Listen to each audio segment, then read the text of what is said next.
I want to talk to David. David, who's calling in from Florida. David, you're live on Truth Wanted. What's up?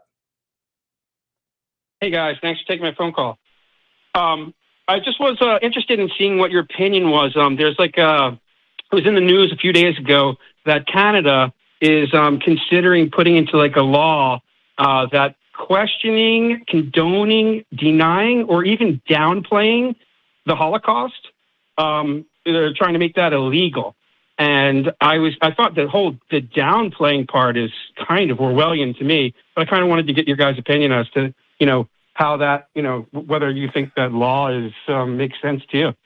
Yeah, I mean, that's a free speech thing. I don't know. I mean, like, I know Germany has already done this for quite a number of years now, where if any public displays of like Nazi symbols and things like that are actually illegal, if I'm not mistaken. I mean, I don't know. I don't need to be worried if it was like in the schools or like government officials in Canada were like downplaying it. If it's just like random people on the streets, I really don't care if they have a bad view on history. Like people are allowed to say dumb things. So I'd have to look at the law and see exactly where they're specifying where they can downplay it or deny the Holocaust. But I do believe in free speech, and as long as they're not like harming people with it, they're definitely like mentally harming people that have gone through stuff. I have a Jewish side of the family, so I have family members that are very sensitive on this subject. But I still think people are allowed to have their own dumb opinions about horrible things that happen. Yeah, this is an issue I go back and forth on because I think for most of my life, I've always been somebody that said, yeah, like free speech, we shouldn't mess with that. We shouldn't have government intervention for what people say in a public place. That's fine. And then there's like, well, there are some exceptions though, right? Like you can't say fire in a movie theater and stuff like that. It's like, okay, so there's some safety issues there. And then I have to wonder, after the past couple of years of living in this country and seeing an objective rise of white supremacism, rise of Nazism, and rise of just hate groups in general. Like that's not me saying it. That's like stats that's been publicly posted by like the FBI and like other organizations that look for that stuff. And I'm like, it does make me pause. Like I'm not full on saying yeah we should absolutely ban, but I'm like, that is kind of a problem though. And I wonder what's the best way to deal with that. Well, and I understand why somebody might think might be a potential solution. You couldn't platform it. Like I wouldn't want them going on TV and platforming these types of people. But if they're not on government ground, I think they should be fined as hell if they're if they're doing it on TV and just getting misinformation out there. I can get behind that. But if they're like in an assembly on a non-government ground and they want to say dumb stuff, fine. But I don't think that's really putting their word out for the majority of the people. I think maybe like fining people for. Oh, go ahead, David. Yeah, I was just going to interject one thing. Like to me, it's like it's a belief, and it's basically saying you can't have that belief. You can't have a belief. You can't even entertain that. I guess publicly, I think it is. They said it's not illegal privately, I think, but like publicly stating anything. So, I mean, it's just very, that's pretty Orwellian to me. But I appreciate you guys' thoughts on it. Yeah, I do think that there's a difference between. We've learned in the past couple of years just how much bad information can hurt people. And the beliefs don't exist in a vacuum, and just like putting out information for people that don't know how to vet it right, that's wrong. It could start out as denying the Holocaust and then move into like more horrible white supremacist stuff. So like I really like I do hesitate to platform anything like that in any like big public arena. Especially like schools or anything like that. Yeah, well, like one comparison I would make would be like, how people in the Bible, people who believe in the Bible, often they get compared to hating on homosexuality or maybe a number of other things. And at what point then does that belief all of a sudden become hate speech? And why wouldn't that be hate speech? It's true. I wonder if something, because like, let's talk about this show, right? This show is critical of a lot of people's beliefs and stances. And you could easily put something in the legislation that says we would be considered hate speech on some level because of criticisms that we have. Where I know we aren't trying to hate on people, but like we would qualify under that for if it was flipped the other way, right? So it's almost like, how do you make something that works universally? There is definitely some gray area. Yeah, it's really hard. Like I'm not an expert on statecraft. I don't know what that would look like. I don't know if like I don't know if there's something specific you can point to. Like if somebody has a swastika or something, it's like, hey, you have a fine if you put a swastika up. I mean, maybe that works. But it's difficult, right? I don't know what the best solution is there. It's definitely something I'd want to read what it actually says, and before I can give like a fully formed opinion on exactly what this law is. I also think about like, and obviously corporations don't qualify for this, but I think of websites like 4chan where like there's like barely any moderation, and that place is full of awfulness. Whereas Facebook is honestly not much better. It's just more people, so you don't see it as much. But like, I don't know. I don't know. I really don't know. I don't know what to make of this one, David. Area with all free speech, like, and I'm constantly going back and forth on my. So even what I've said like 30 seconds ago is not in concrete. It's definitely there's a wiggle room because I don't think anybody has a perfect solution to this. So there's always going to be people coming from both sides with good points and bad points. You know, David, you're not the first person to ask me a question like this, like in a similar vein, and I've still yet to find a good answer because again, I'm with you. Go ahead. I mean, I'm someone who has a microphone, who's talking out right now, again, who's being critical of people. And like, how do I live in a society that's going to justly apply to me and not to people like, I don't know, a Klansman or something, right? Or not. Well, it justly applies to them, but you know what I'm trying to say, right? Like the consequences for speech that actually causes violence and harm, because I do think speach does. But what speech? But guys, what speech causes violence or harm? Like that's me. I can't get behind that. I'm pretty black and white on this.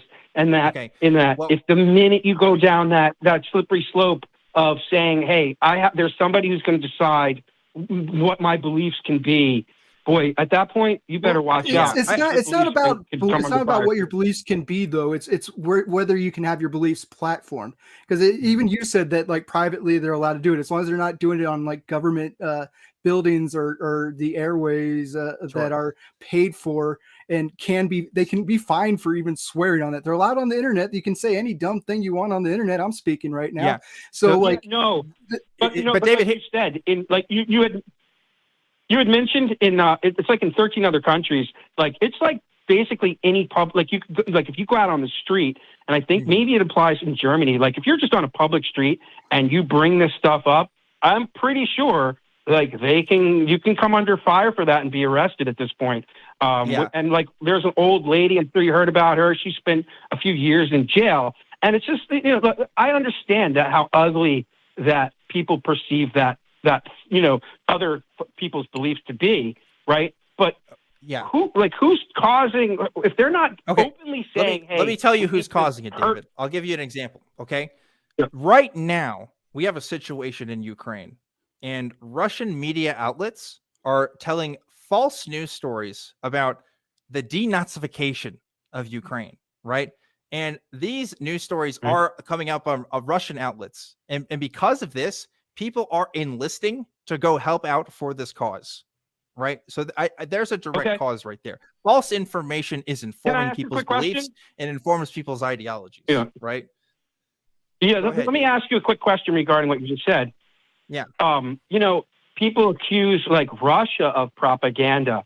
Do you believe that the United States performs any propaganda against it? David, the United States is full of propaganda. It's not the same, though, because we do have laws as far as news corporate world, for example, where you can't publicly slander somebody on the news without having evidence to back it up. You can go to court over that, right? So like we do have litigation. There are consequences for your speech. But does the government lie? Yeah, sure. I mean, I'll agree with you there. My point though is that how can we be so sure that we're not being double propagandized about what Russia is like, it's very difficult to trust any information at this point. And who's to say that Russia really is doing what they're saying they're doing? Is it possible that that's propaganda or no?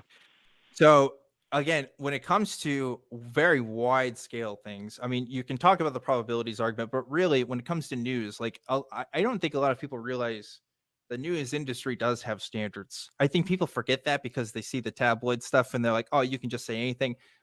There are legal ramifications for what people publish and for what gets put out there. So like, like I just read a New York Times article today that was talking about how Russian media outlets are specifically parroting points from Fox News. But Fox News has like quadrupled in viewership in Russia because like a lot of the points that they're putting out there they think is like the common everyday American citizens view of what's happening in situations there, right? So like these organizations, yes, are they huge conglomerates? Yes, but they're also separate in some ways. Like there are unified news bodies that talk about like what's happening.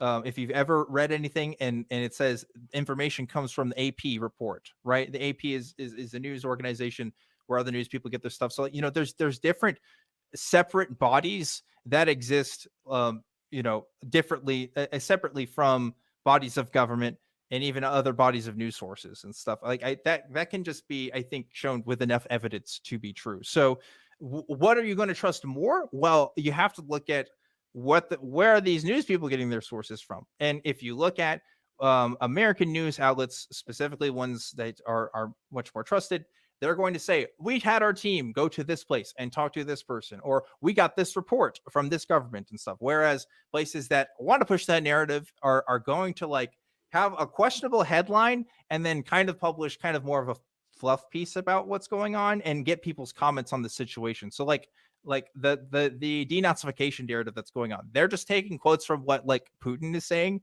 They're not taking any demographic data from Ukraine.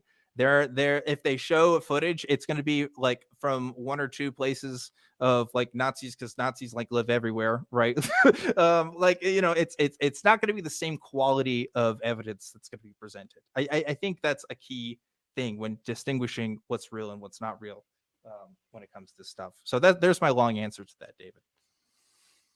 No, that's cool. I appreciate your thoughts, man. Okay, well, I appreciate you calling in too, David, and thanks so much for the ring.